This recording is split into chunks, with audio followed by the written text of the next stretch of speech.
Koalisi Pemuda Mahasiswa Selatan NTB berunjuk rasa ke kantor BP2JK wilayah NTB karena diduga tak transparan dalam menentukan pemenang tender. Elemen mahasiswa yang tergabung dalam Koalisi Pemuda Mahasiswa Selatan atau KPMS NTB mendatangi kantor BP2JK wilayah NTB. Mereka menuntut pembatalan pemenang tender proyek. Koordinator pengunjuk rasa Herman menduga BP2JK wilayah NTB tak transparan dan mencatut nama Kejati NTB dalam memenangkan tender perusahaan. Pendemo juga menduga adanya maladministrasi dan tindakan pidana. Terkait dengan adanya dia menjual atas nama Kejati dan lain sebagainya, bahasanya kami menduga karena pertama ini PT, ya kah? Sudah ada kesepakatan, udah ada pemenang tendernya. Tapi kenapa masih ditenderkan begitu pertanyaannya? Maka dari itulah saya menduganya itu seperti itu. Itu Kejati langsung ya intervensi. Kejati langsung, Bang. Kejati ya. Pengunjuk rasa diterima Kepala BP2JK dan menegaskan tidak ada intervensi dari siapapun dan proses tendernya telah sesuai prosedur. Satu Mataram pun demo saya tidak akan rubah penetapan, Pak. Karena ini aturan, Pak. Siapa yang mau lawan aturan, Pak? Nggak ada, Pak. Saya pertaruhkan jabatan saya kalau memang aturan yang mau dilawan siapa. Ini saya bekerja dengan aturan, Pak. Ketika begini apa indikasi yang ditangkap? Gimana, Pak? Indikasinya apa ini mereka artinya?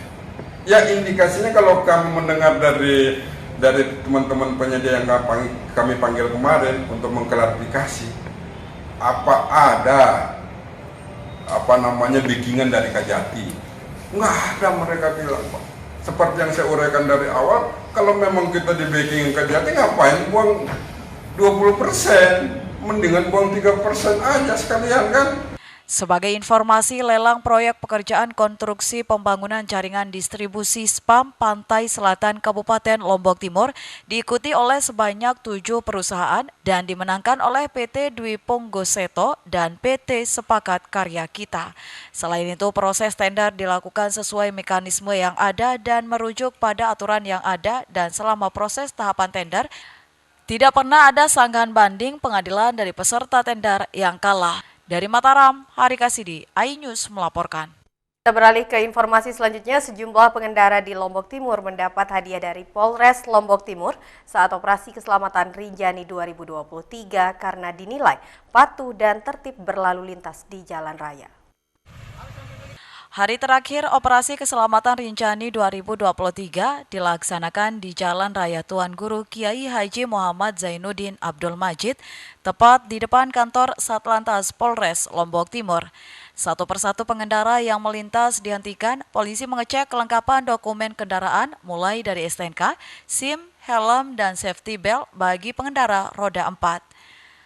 Bagi pengendara yang patuh dan tertib berlalu lintas diberikan hadiah mulai dari bunga, vitamin, hingga helm berstandar. Berupa helm atas kelengkapan yang dimanfaatkan ini helmnya ya, ini pengendara usahakan dipakai terus ya. Kok bisa dapat helm? Karena bawa surat-surat dan kelengkapan berkendara.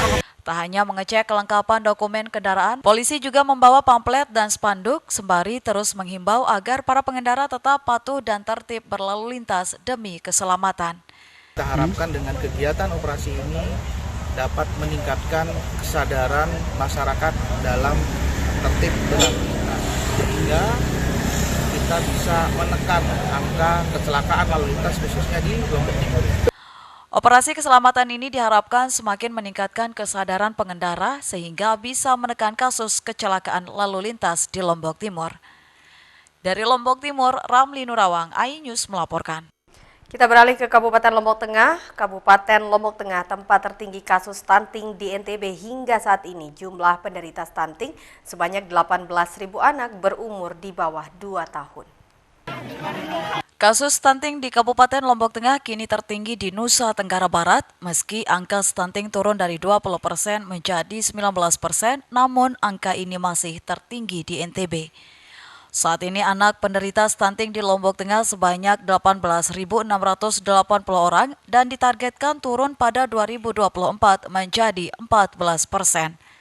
Stunting berupa berat dan tinggi anak di bawah normal disebabkan oleh kurangnya asupan gizi atau infeksi penyakit tertentu. Untuk mengatasi stunting ini, pemerintah daerah Lombok Tengah akan segera menerapkan program dari pemerintah provinsi, yakni meminta siswa SMP, SD untuk menyumbangkan telur untuk ibu hamil dan balita. Dari jumlah stunting tadi? 18.000 ya stunting. 18.000. Itu sudah by name, by address tuh. Iya, by name, by address. Tertinggi di Kita tertinggi. Bukan. Berarti nanti kalau penanganan sudah apa ya? Kalau sudah ada by name, by address ini apa yang? Ya, pemberian makanan tambahannya, BMT, kemudian vitamin juga diberikan. Selain itu, stunting juga dapat dipicu dari kondisi bayi BBLR, yakni bayi yang lahir dengan berat badan kurang dari 2.500 gram. Dari Lombok Tengah, Emma Widiawati, iNews melaporkan. Beragam informasi penting lainnya akan kami sajikan untuk Anda sesaat lagi. Tetaplah di iNews NTB.